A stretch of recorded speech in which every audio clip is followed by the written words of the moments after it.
భానుప్రకాష్ రెడ్డి గారు మళ్ళీ వస్తాను ఒకసారి. శ్రీవారి భక్తుల ముందు మేము పెట్టబోతున్నాం. రైట్, జగదీష్ గారు ఉన్నారు, టీడీపీ సీనియర్ నేత, మాజీ ఎమ్మెల్సీ. ఒకసారి వారితో మాట్లాడదాం. జగదీష్ గారితో మాట్లాడే ముందు ప్రమాణం చేసినటువంటి బయట ఒకసారి ప్లే చేయండి.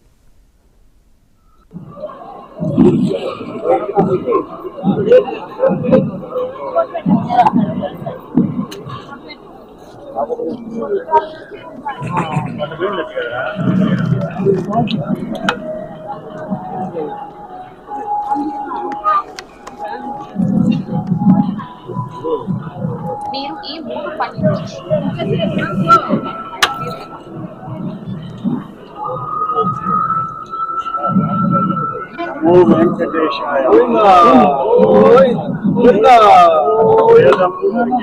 వేల దండాలు.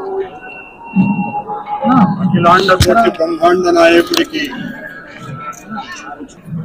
నీ అన్న ప్రసాదాలలో అత్యంత పవిత్రమైనటువంటి లడ్డూలో కళంకితమైనదని కలుషిత రాజకీయ మనస్కులు అత్యంత దారుణంగా ప్రవర్తిస్తున్నారు. మీరు వద్దంటే ఉండదు. నేను కానీ తప్పు చేసి ఉంటే, నేను నా కుటుంబము సర్వనాశనమైపోవాలని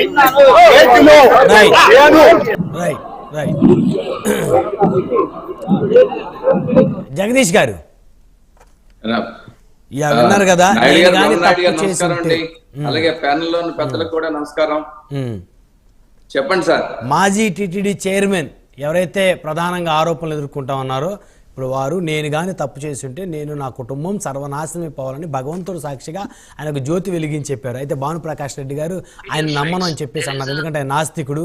సో ఆయన మాటలకు వాల్యూ లేదు, ఆయనకు దేవుడు అంటేనే భక్తి లేదు. సో కాబట్టి దాన్ని నేను పరిగణలోకి తీసుకో అంటున్నారు. మీరేమంటారు? ఖచ్చితంగానండి, భానుప్రకాష్ రెడ్డి గారు అన్ని వ్యాలిడ్ పాయింట్స్ అన్ని చెప్పారు, వాటిని కాదనలేరు. ఇంకొకటి ఏంటంటే, ఆయన ఏమి తప్పు చేయకపోతే ఇప్పుడు ఆయన ఎవరు ప్రమాణం చేయమన్నారండి? అసలు ప్రమాణం చేయటంలోనే దొంగ అన్నట్లు ఇతను దొంగ కింద తేలిపాడు. అసలు ఎవరు అడిగారు అంటే, ఇమీడియట్ గా ఏదైతే ఇప్పుడు ఈ లా స్కానింగ్ లో గానీ, జ్యుడిషియల్ స్కానింగ్ లో గానీ, లీగల్ గా గానీ వీటి స్కానింగ్ లో తప్పించుకోవడానికి ప్రమాణం చేస్తే అసలు విశ్వసనీయత పూర్తిగా లేనోళ్ళు.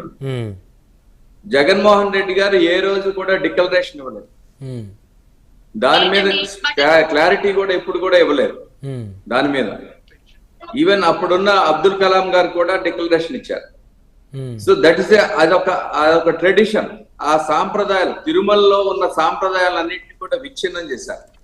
ఇవాళ ప్రపంచం మొత్తంగా, భారతదేశంలో కాదు ప్రపంచం మొత్తంగా ప్రజలందరూ కూడా అసలు అది తెలిసి వణికారు. ఏంటి ఇంత దారుణం జరిగిందా, ఇంత దారుణం జరుగుతా ఉందా, ఏంటిది ఇది అనేసి. మనం ఇవాళ ఎన్డీఏ గవర్నమెంట్ క్లియర్ కట్ గా ఎస్ వాల్యూస్ ఏవైతే ఉన్నాయో అవన్నీ కూడా క్లియర్ కట్ గా చూపిస్తా ఉన్నాం. ఎన్డీడీబీ రిపోర్ట్ కూడా క్లియర్ గా స్పష్టంగా కనిపిస్తా ఉంది. నిజంగా వాళ్ళు ఏమైనా తప్పు చేయకపోతే లెట్ దమ్, ఇప్పుడు ఏది జ్యుడిషియల్ స్కాన్ లో అది ఉన్నాయండి, నిజం తేలుతుంది.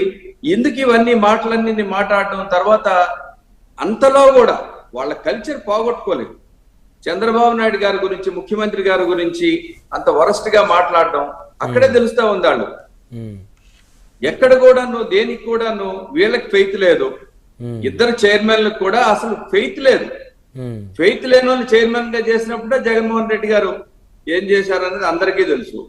తర్వాత అంతకుముందు వీళ్ళు చాలా ఎలిగేషన్స్ కూడా చేశారు చంద్రబాబు నాయుడు గారి మీద. ఆ డైమండ్ ఏదో ఉంది వాళ్ళ ఇంట్లో ఉందని, అది కూడా ఫాల్స్ అని తెలిపి అది అయిపోయిన తర్వాత ఒక లడ్డు విషయమే కాదండి, గత 5 సంవత్సరాల్లో తిరుమలలో ఏ విధంగా విధ్వంసం చేయాలో ఆ విధంగా విధ్వంసం చేశారు.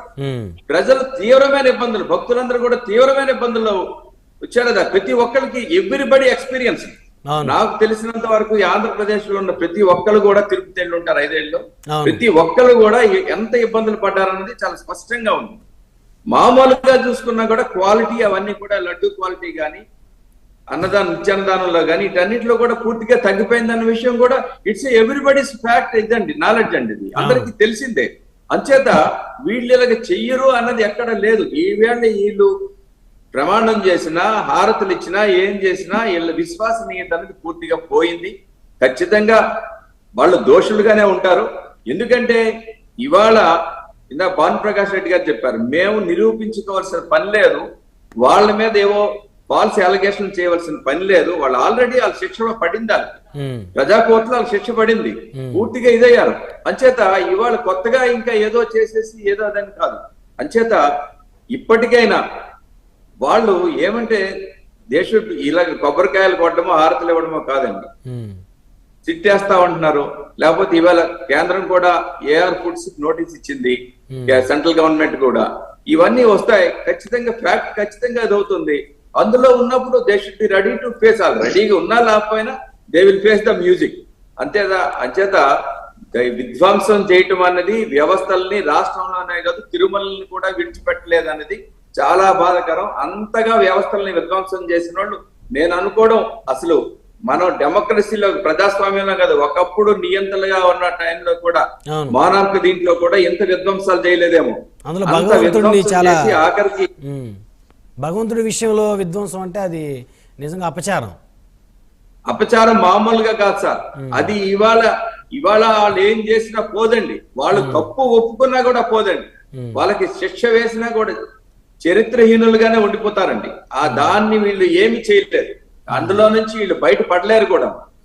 అంచేత ఇవాళ సామెత ఒకటి ఉందండి, no use in crying over split milk.